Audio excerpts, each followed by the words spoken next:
Yeah, get the next officer right in front of the house. There's siren talk when you're close. We can't hear anything. We're patching to reach count 5. Independence has an officer down.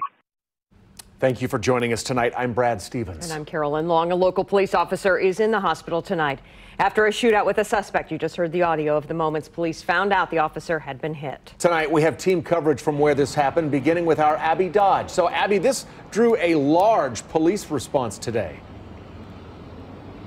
Yeah, it sure did, Brad, but the police presence now is a lot less than it was just a few hours ago. There is still a significant amount of police officers outside of the home down Northern Boulevard here. They're still investigating at the house where this shooting occurred. The Missouri State Highway Patrol Drug and Crime Unit is taking the lead on this investigation.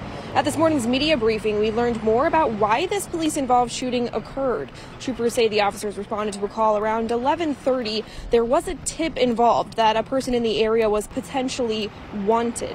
Troopers are investigating when that call came in and what the exact wording of the tip was. When officers arrived, a man fired at them, hitting one officer.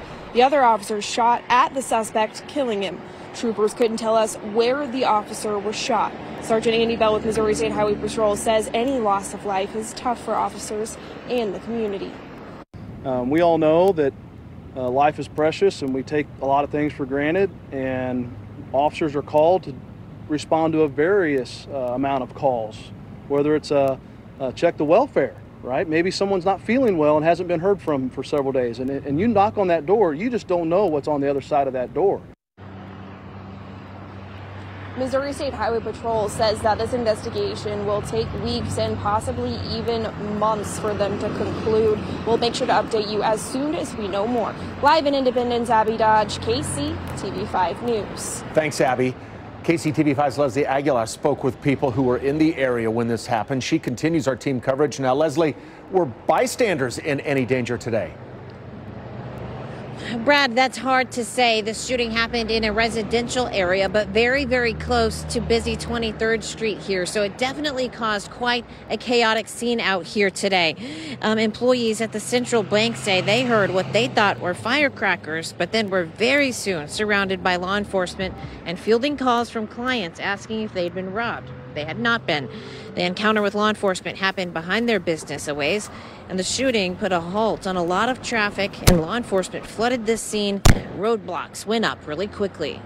Like I said, I was coming down off 23rd and Sterling from a DoorDash order, and I heard multiple shots fired, like tat, tat, tat, tat. And I kept telling her, I was like, well, let's just see, because there was a whole bunch of cops just pulling everybody over coming down the street. So we said, okay, let's do it. We're on a pause for the DoorDash. We pull up, and there's nothing but cops here.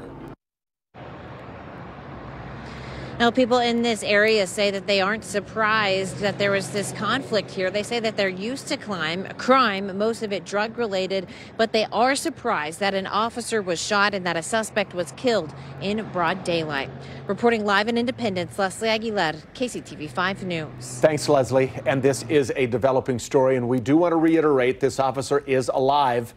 We have multiple crews in Independence. We'll have another update in less than 30 minutes. But in the meantime, you can download the KCTV5 News app so that you never miss an update.